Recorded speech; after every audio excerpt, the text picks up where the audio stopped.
Hello दोस्तों, नमस्कार। मैं हूं अशोक कुमार साहू, करियर कोच। आप सबका स्वागत है लावण्य ग्लोबल करियर प्लानर पे।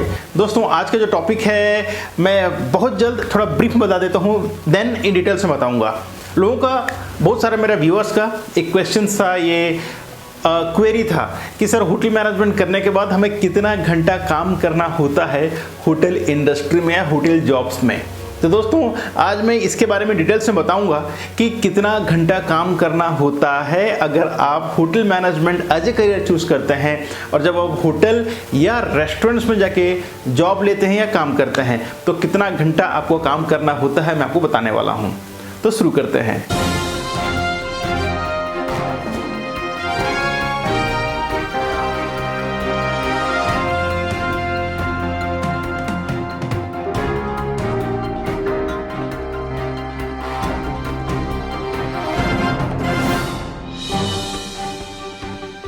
दोस्तों, सबसे पहले मैं आपको बताना चाहूंगा कि जिस इंडस्ट्री में आप काम करने जा रहे हैं ये सर्विस इंडस्ट्री है, और इस तरह का बहुत सारी इंडस्ट्री है जैसे police, CRPF, army, hospital, hospitality, tourism. ये सारे जो इंडस्ट्रीज है दोस्तों, इसमें समय तो रहता है, काम करने का लिमिटेशन रहता है, बट कोई समय नहीं रहता। अब कैसे, मैं बताता हूं आपको। मैं दूसरा इंडस्ट्री का एग्जांपल नहीं दूंगा अभी मैं बात करूंगा होटल इंडस्ट्री का, क्योंकि क्वेश्चन था कि होटल में कितना घंटा काम करना होता है। तो मैं दो एग्जांपल लेता हूं, एक होटल और दूसरा है रेस्टोरेंट्स। और इसमें भी दो जगह का मैं आपको एग्जांपल दूंगा, एक है इंडिया और दूसरा है गल्फ कंट्रीज में। ठीक है दोस्तों, तो पहले बात करते हैं होटल और रेस्टोरेंट्स में। जैसे कि मैंने कहा कि ये इंडस्ट्री जो है दोस्तों हॉस्पिटैलिटी इंडस्ट्री है, जहां पर समय का कोई सीमा नहीं होता।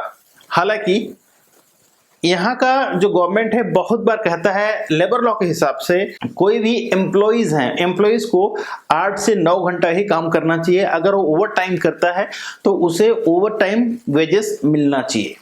लेकिन दोस्तों, हॉस्पिटैलिटी इंडस्ट्री में होता यह है कि आपको वो इंस्ट्रक्शन तो मिल जाता है लेकिन फॉलो अभी तक नहीं हुआ है।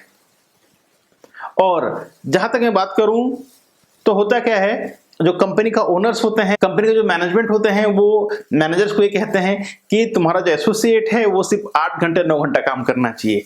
अब बात यहां पर आके अटक जाती है। जब मैनेजर के पास आते हैं तो मैनेजर आके कहते हैं कि आपको 8 घंटा काम करना है लेकिन पूरा काम कंप्लीट करके जाना है, और इतना काम दे देते हैं, काम कंप्लीट होता ही नहीं है।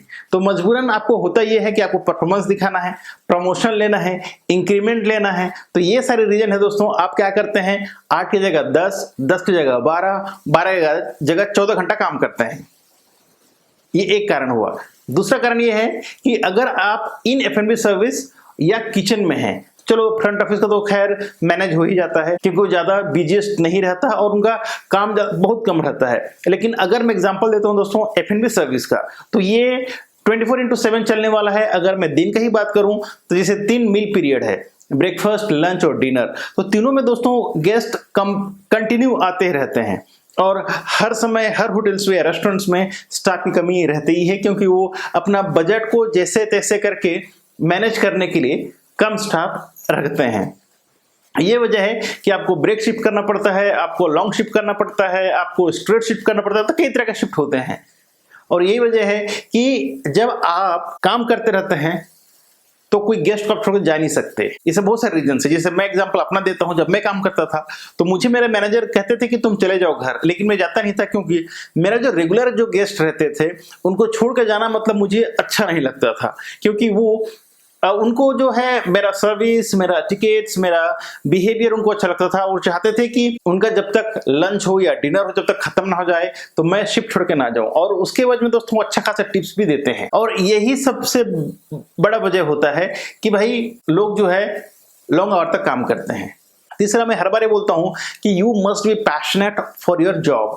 जो आप काम कर रहे हैं उस काम के लिए आपको पैशनेट होना बहुत जरूरी है, तभी जाके आप इस इंडस्ट्री में टिके रहेंगे। अगर इसमें आप देखेंगे समय कितना है तो भैया फिर इंडस्ट्री आपके लिए सही नहीं है। ठीक है, तो ये सारे रीजन में इंडिया बताया।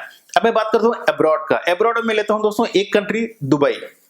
अगर आप दुबई जाते हैं एज एन एसोसिएट या फिर सुपरवाइजर, तो दोस्तों वहां पर आपका जो जॉब रिस्पॉन्सिबिलिटी है वो सिर्फ 8 घंटे से 9 घंटे का ही रहता है। अगर आप 8 घंटे से 9 घंटे के ऊपर ज्यादा काम करते हैं, then manager has to answerable to HR. HR question पूछेगा कि भाई आपका जो एसोसिएट है वो 8 घंटे से ज्यादा क्यों काम किया। अगर आपको ओटी भी करना पड़ता है तो वहां पर ओटी मिलता है दोस्तों, ओवर टाइम पैसा मिलता है अच्छा होटल में। सभी होटल तो नहीं देते बट बहुत सारे होटल्स देते हैं। लेकिन जहां अगर आपको ओटी दिया गया वहां भी क्वेश्चंस रेज करता है फाइनेंस एंड एचआर डिपार्टमेंट कि क्या जरूरी था कि हमारा जो एसोसिएट है उसको एक्स्ट्रा काम करना पड़ा, क्योंकि इसमें होटल का बजट जा रहा है। तो वहां भी बहुत ज्यादा मुश्किल होता है दोस्तों। और ये रीजन है कि जो स्टाफ होते हैं वो अपना काम, जैसे आपको थोड़ा ज्यादा मेहनत करके आपको अपना काम निपटाना पड़ेगा, लेकिन गेस्ट को आप भगा नहीं सकते। जो गेस्ट आके बैठेंगे रेस्टोरेंट्स में, होटल्स में आके बैठे हैं, खाना खा रहे हैं, चाय पी रहे हैं, कॉफी शॉप में हैं, बार में हैं, उनको आप भगा नहीं सकते। चलिए बार का तो कुछ लिमिटेशन टाइम रहता है क्योंकि वो लाइसेंस वाली बात हो जाती है, लेकिन अगर रेस्टोरेंट्स की बात करें दोस्तों तो आप अपना गेस्ट को भगा नहीं सकते। और अगर आपने टाइमिंग भी दे दिया है तो जैसे टाइमिंग खत्म होता है आपको रिले करना पड़ेगा, आपको फिर से सेटअप करना पड़ेगा दूसरा मील पीरियड के लिए। तो इन ऐसे तमाम सारे जो काम है दोस्तों रहता है, और यही सबसे बड़ा कारण है दोस्तों इसमें टाइमिंग नहीं देखा जाता। हाँ, लेकिन अगर आप हाउसकीपिंग में काम करते हैं या फिर फ्रंट ऑफिस में काम करते हैं तो आप टाइम देख सकते हैं। लेकिन अगर आपने चुना किचन डिपार्टमेंट और F&B सर्विस डिपार्टमेंट तो दोस्तों इसमें टाइमिंग का कोई लिमिटेशन नहीं रहता, लिमिटेशन रहता भी है तो आपको मैनेज करना पड़ता है। तो शायद आपको कुछ समझ में आ गया होगा कि टाइम का क्या महत्व है होटल इंडस्ट्री में, आपको कितना घंटा काम करना पड़ता है। क्योंकि मैं जब काम करता था दोस्तों तो मैं भी कम से कम 16 से 17 घंटा मेरा कंटिन्यू, मतलब हर दिन काम करता था मैं 15 से 16 घंटा। और आप जितना ज्यादा काम करेंगे दोस्तों, अगर आप F&B सर्विस में हैं उतना मजा आता है और प्रमोशन भी होता है, अच्छा खासा टिप्स भी मिलते हैं, अच्छा खासा नाम भी होता है। तो आप खुद के एक ब्रांड बना सकते हैं, लोग आपको पहचानेंगे, जानेंगे। लोकल में जितने भी गेस्ट रहते हैं दोस्तों उससे आपसे अच्छा परिचय बन जाता है, और जब आप दूसरे होटल्स में जाते हैं जॉब के लिए तो बहुत आसानी हो जाती है। वो जब आप इंडस्ट्री में काम करेंगे, आप काम कर रहे होंगे तो आपको पता चल रहा होगा कि कितना बेनिफिट होता है। तो आज के लिए बस इतना ही। शायद आज जो मेरा टॉपिक जो मैंने लिया था आप लोगों को समझ में आ गया होगा। अगर आपको मैंने कोई प्रकार का दुविधा, कोई क्वेश्चंस है, कोई किसी प्रकार की चीज आप जानना चाहते हैं hotel industry, F&B service, food production related या फिर किसी भी डिपार्टमेंट होटल इंडस्ट्री को लेके, तो आप मुझे क्वेश्चंस कर सकते हैं नीचे कमेंट बॉक्स में कमेंट करके। दोस्तों आप मुझे फॉलो कर सकते हैं इंस्टाग्राम में, डीएम कर सकते हैं। मैं कोशिश करूंगा आपका हर क्वेश्चन का जवाब जल्द से जल्द देने का। तो आज के लिए बस इतना ही। आप रखें अपना ख्याल और मुझे दी इजाजत। Thank you so much. फिर मिलते हैं एक नया टॉपिक, एक नया वीडियो के साथ। Thank you so much. जय हिंद, जय भारत।